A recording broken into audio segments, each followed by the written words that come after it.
The map was never meant to exist.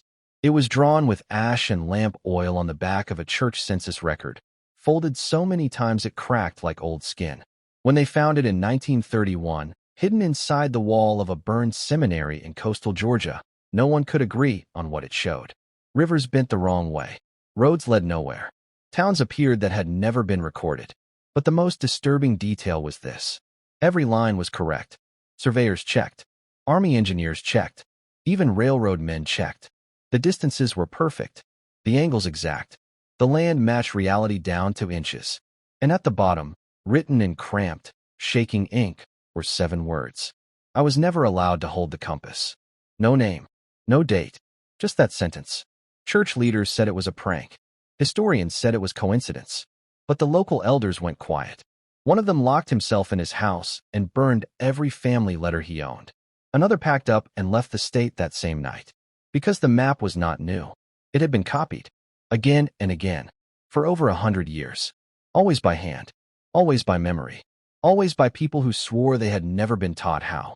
And always tied back to the same story whispered through plantations, orphan homes, and church basements.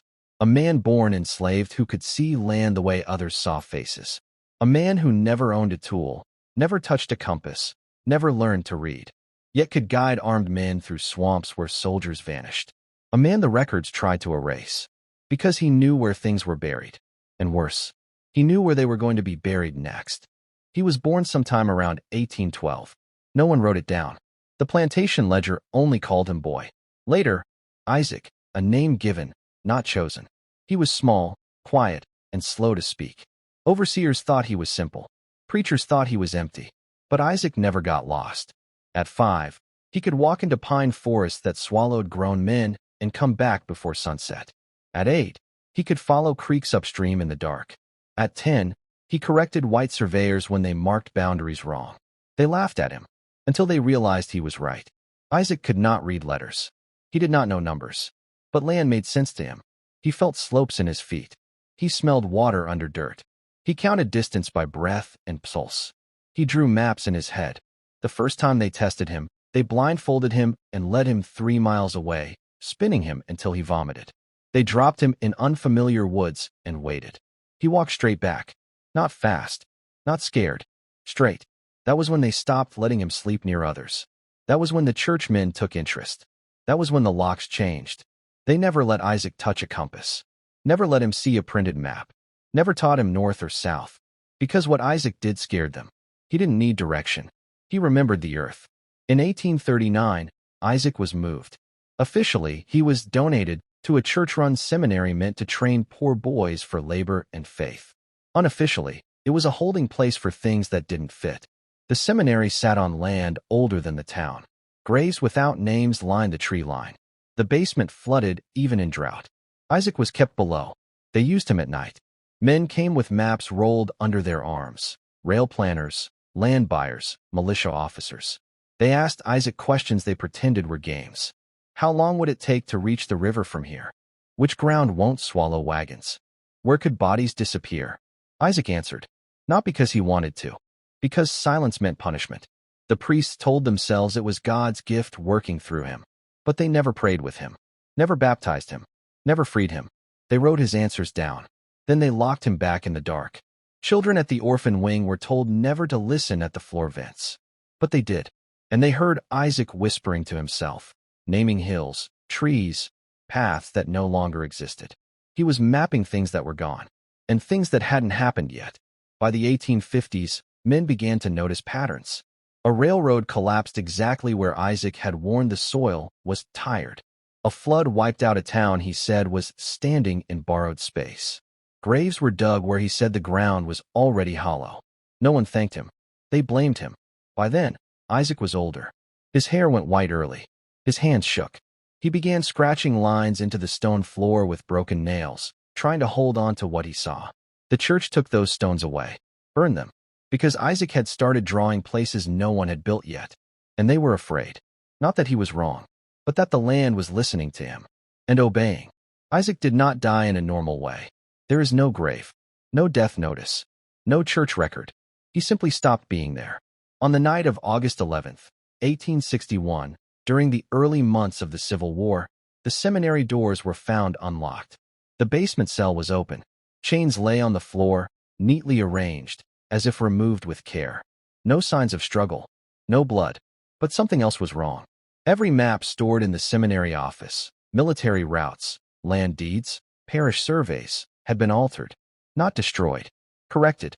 Ink lines had been shifted by fractions, borders redrawn slightly, notes added in the margins in a handwriting no one recognized.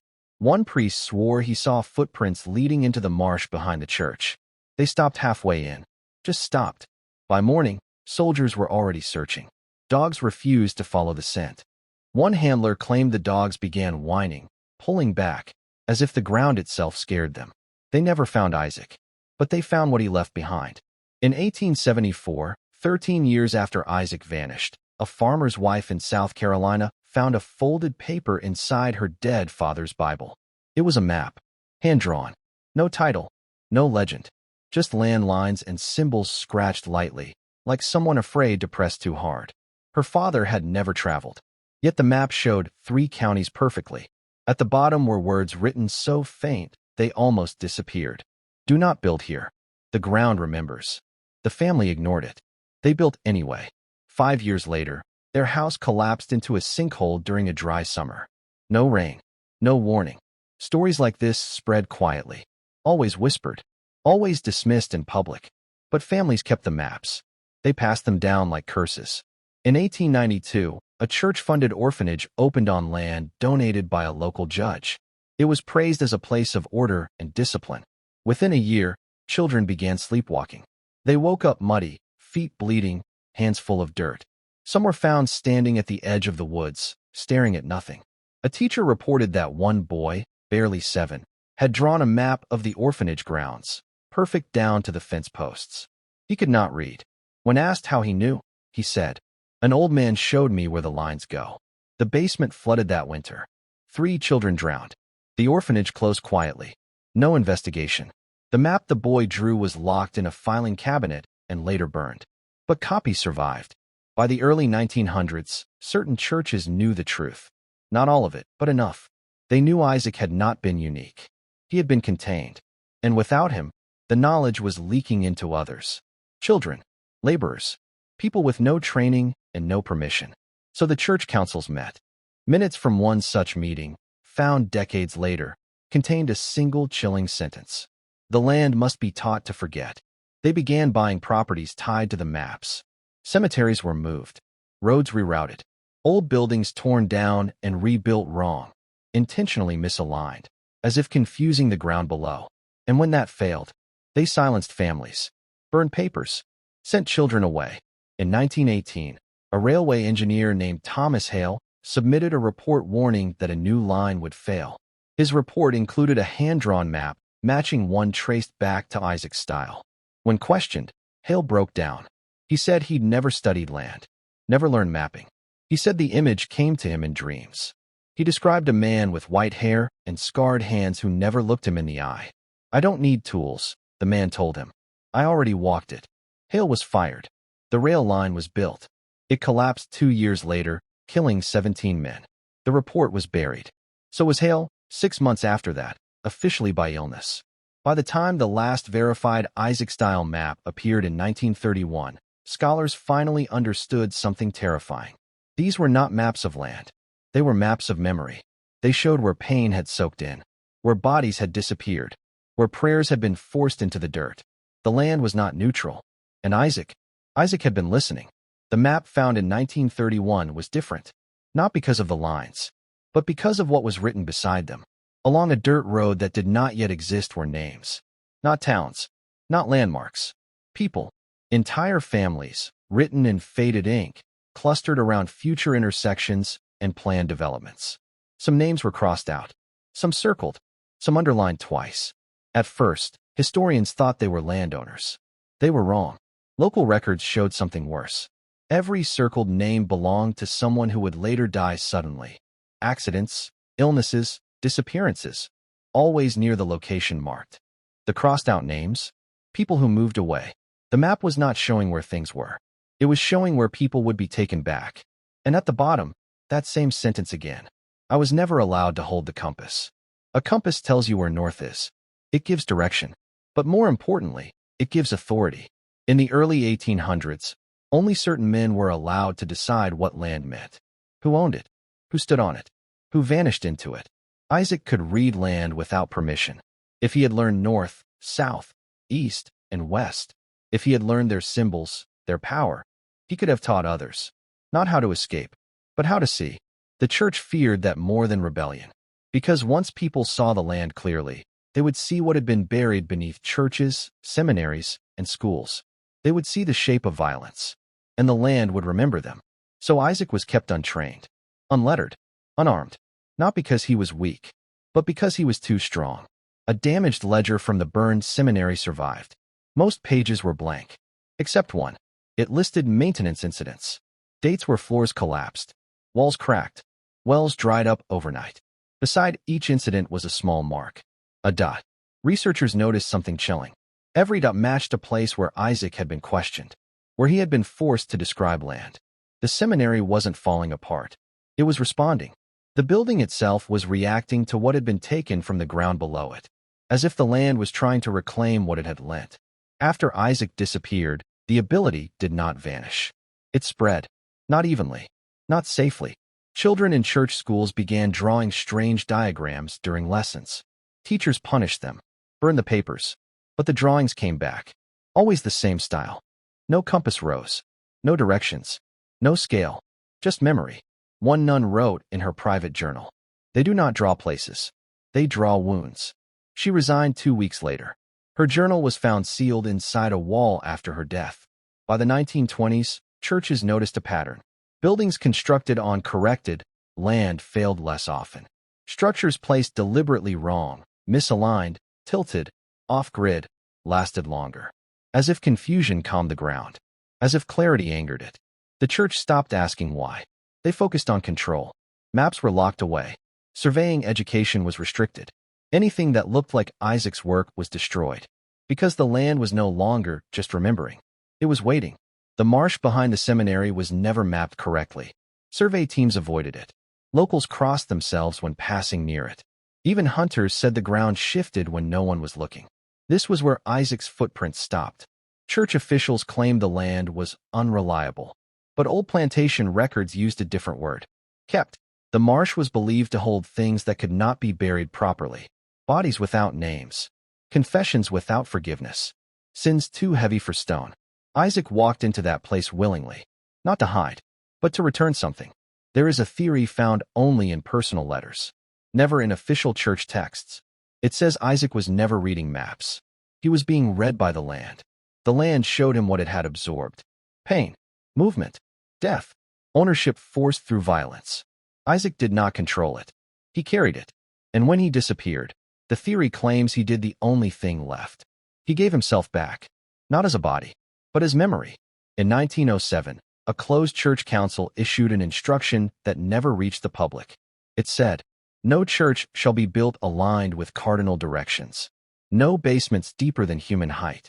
No records kept of land before purchase. And most chilling of all, if a child draws without being taught, remove the paper and the child." There is no explanation after that line. Just silence. But orphan records from the same years show sudden transfers. Missing names. Blank spaces where children should have been. The maps stopped appearing publicly soon after. Not because the land forgot, but because the witnesses were gone. The 1931 seminary fire was ruled accidental. But investigators noted something strange. The fire burned in straight lines. It avoided certain rooms. It stopped at walls that had once been marked by Isaac's scratches. Almost like the fire knew where it was allowed to go. Inside one spared wall, they found the map. And behind it, written faintly in charcoal, "You never buried it deep enough." Today, many churches still sit slightly crooked. Roads curve for no clear reason. Entire towns feel wrong when you stand in certain spots. People say it's imagination, but surveyors know better.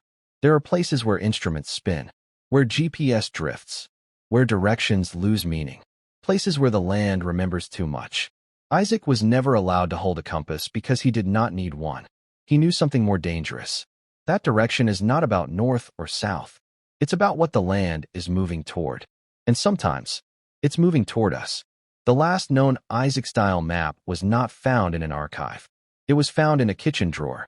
In 1952, a woman in rural Alabama mailed a letter to a local newspaper. Inside was a hand-drawn map her son had made at age 6. No one had taught him. The map showed their town, not as it was, but as it would become. A highway that didn't exist yet. A school that wouldn't be built for 10 years. A cemetery expansion planned, but never announced. The editor never printed it. He returned the map with a note saying it was inappropriate. 2 years later, the highway was approved. The school was built. The cemetery expanded exactly where the child had drawn it. The boy stopped drawing after that. His mother said he began waking up tired, like he had been walking all night. Church records from the mid-1900s show a strange trend. Children who showed unusual spatial awareness were quietly reassigned, sent to distant relatives, moved between institutions, adopted quickly, without records. Some vanished completely. Not dead, just gone. Social workers later described these cases as administrative losses, but handwritten notes and margins say otherwise. Child asks questions about ground. Child draws unprompted. Child knows paths without learning. The same fear, different century. Over time, Isaac stopped being remembered as a man. He became a warning, not written, not spoken clearly, just felt. Churches didn't say his name, but they built around his absence. Schools didn't teach what he knew, but they punished those who showed it. Because Isaac proved something dangerous. That the land keeps records longer than people do. And that some people are born able to read them. Everyone has felt it. That sudden heaviness when standing somewhere for no clear reason. That urge to leave. That sense of being watched by nothing at all. Those are not ghosts. Those are memories without words. Places where something happened so completely that it sank into the ground. Isaac could feel those places. He could trace them. He could warn others. And that is why he had to disappear. The truth the church never wrote down is simple. Isaac was not dangerous. What he revealed was, if people learned how to listen to land the way Isaac did, they would see patterns of cruelty laid out like roads. They would see where suffering was planned. They would see where history repeats itself before it happens. So the compass was forbidden, not because it gave direction, but because it gave permission. Some researchers believe the map, found in 1931, was incomplete. That Isaac never finished it. That the final version exists only in memory, passed quietly from one sensitive mind to another. Not drawn, not written, felt. A map that updates itself as long as people keep repeating the same harm. This story was never erased. It was buried shallow, just deep enough that no one would trip over it, but not deep enough to stop it from rising. Because the land does not forget, and neither do the people who learn how to listen.